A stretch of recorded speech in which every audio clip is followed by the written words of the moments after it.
E aí que entra um mistério. Por quê?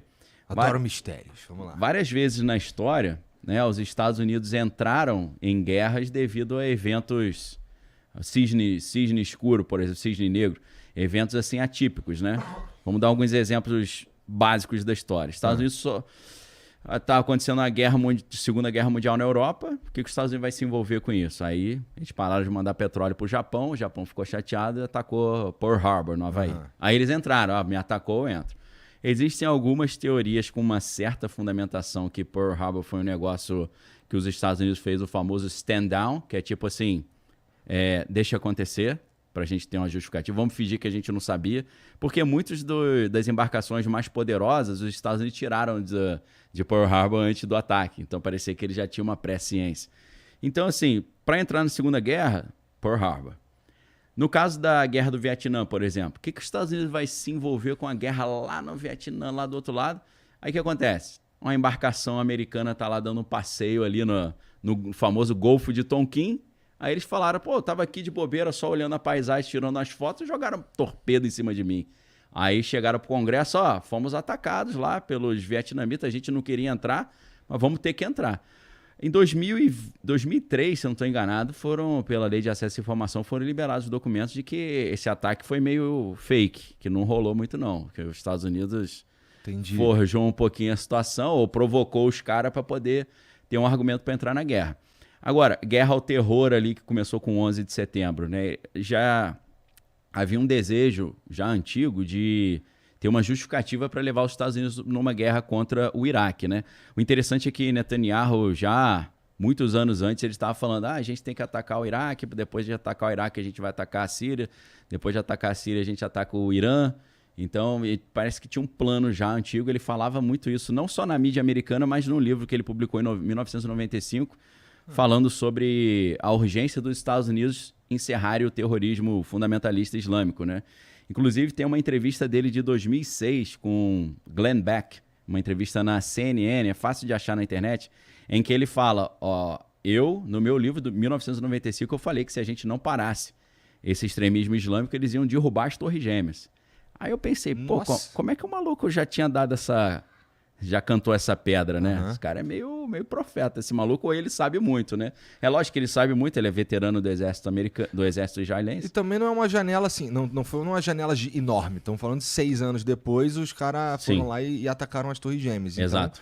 Isso é muito doido que tu tá falando, e eu não quero te interromper não, daqui a pouco tu continua. Não, tranquilo. É só que é muito doido, porque assim, em geral, quando a gente vê as coisas acontecendo, em geral, a gente não pensa que pode ter tido ali uma certa, entre aspas, conivência do lado que sofreu o atentado, ou que sofreu o ataque, para então poder ter um motivo, uma justificativa para responder. Exato. Isso sempre aconteceu, né? E é claro que dentro do universo militar, e eu fui instrutor do curso avançado de operação psicológica lá no CEP, né? CEP. Onde você serviu também. Então, Centro de Estudos de Pessoal, lá no Forte Duque de Caxias. Exatamente, ali era Copacabana, só que é do lado esquerdo, né? No finalzinho do Leme ali. Do lado esquerdo olhando pro mar, né? Isso, para quem... Porque a galera Forte, eles sempre pensam no Forte Copacabana, que é do outro lado. O Duque de Caxias não é tão famoso, quanto o Forte Copacabana. Então, assim, eu tô citando isso por causa da minha experiência nessa área militar também, né? Então, a operação de bandeira falsa, né? O false flag é sempre... não é raro ser uma justificativa para a guerra, né?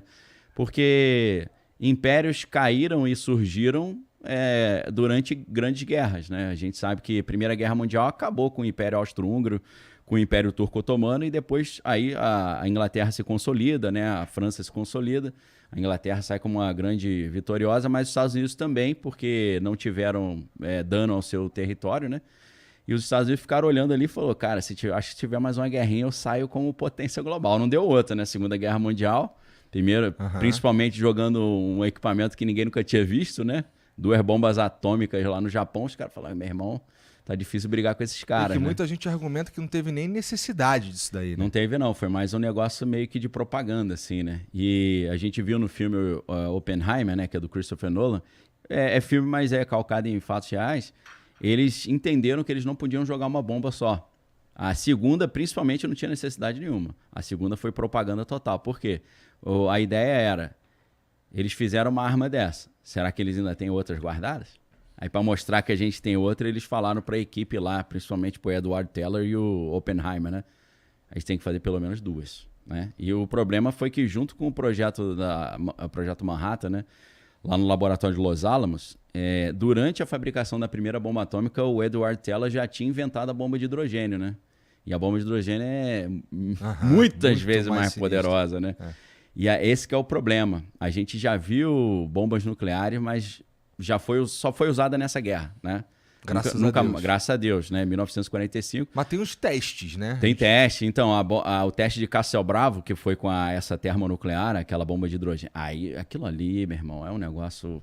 Proporções bíblicas, assim, do mal mesmo. Aquilo ali realmente mudou a história da humanidade, né? Porque se a bomba atômica já era uma coisa inacreditável, a bomba de hidrogênio, aí é complicado. Mas, por enquanto, a gente não tem, a menos que alguém tente demonstrar muita força, sim, não estamos ainda nesse nível de escalada, né? Cara, tá sendo muito falado o uso de armas nucleares agora nessa encrenca aí. É mesmo? Muito. Tá vulgarizando já, num nível que a gente já começa a ficar preocupado, né? Porque o perigo vai começando quando no discurso a coisa vai se vulgarizando, vai perdendo peso. Você fala assim, se eu acordar chateado, manda bomba atômica. Aí os caras falam, meu irmão, não é assim. É um negócio que a gente usou uma vez na história e tem vários tratados para não usar mais. Então, conforme essa coisa vai sendo popularizada e vira citado toda hora, vai ficando complicado. Então, existem aí já muitas análises que estão prevendo já o uso de equipamento nuclear nesse conflito. Algumas linhas vão dizer que a China passou algumas armas nucleares táticas, são armas nucleares menores para o Irã, e o Irã, se realmente tivesse ali as suas usinas de enriquecimento de urânio e as suas refinarias, que já a maioria estão destruídas já, eles dizem que eles podem tentar usar um equipamento desse. Entendi. Né? E aí essas armas nucleares táticas aí, elas... óbvio, tem o poder de destruição mas sinistro, mas assim, é mais localizado. É mais local, Tem uma radiação menor e tal. Mas estoura uma dessa em Tel Aviv, ferrou. Já era. Seria uma escalada monstruosa, né? Então, só voltando naquela ideia, a gente estava falando de como muitas guerras às vezes são iniciadas por ataques que, na verdade, você vê que houve uma certa conivência ou um ataque que foi forjado, né? Uhum. No caso da Baía de Tonkin, que levou os Estados Unidos para a Guerra do Vietnã, existem hoje muitos indícios aí, depois do Freedom of Information Act, né, o FOIA, de que realmente foi algo propositalmente feito. Aí a gente chega no 11 de setembro. Uhum. Porque houve um atentado nas Torres Gêmeas em 1993. Esse eu nem fiquei sabendo. Explodiram um caminhão no subsolo de uma das torres. A ideia era derrubar a Torre Norte em cima da Torre Sul e as duas caírem. Ou seja, já existia um plano muito antigo para fazer isso, né? E aí é claro que você vê uns caras assim, que nessa parte eu vou botar na conta dos outros, tá? Não é a minha opinião, é o que alguns caras muito loucos falam, tá? Aí você fala, mas você não é meio louco também? Aí, ok, mas... mas tem um limite. Eu sou louco, mas não sou burro. eu acho.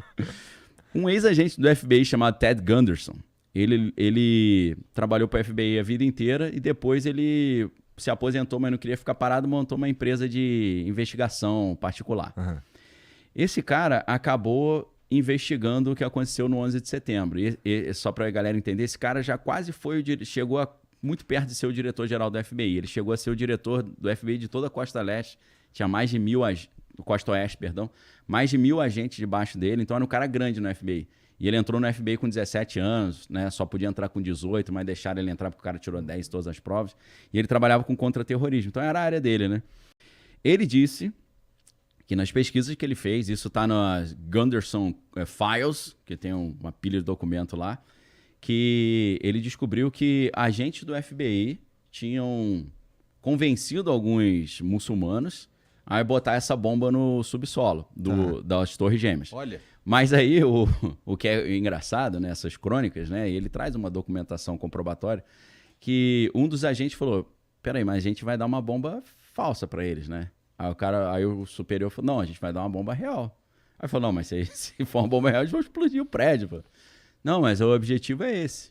E aí ele desenvolve uma teoria de que os neocons, que são os neoconservadores americanos que têm esse vínculo com o complexo industrial militar, que sempre querem guerra e capitalizam muito em cima de guerra, eles já queriam uma justificativa para partir para cima do Iraque e do Afeganistão com vários interesses. Primeiro interesse tinha o interesse de Israel também, de tirar um inimigo de cena, né, que é o Saddam Hussein.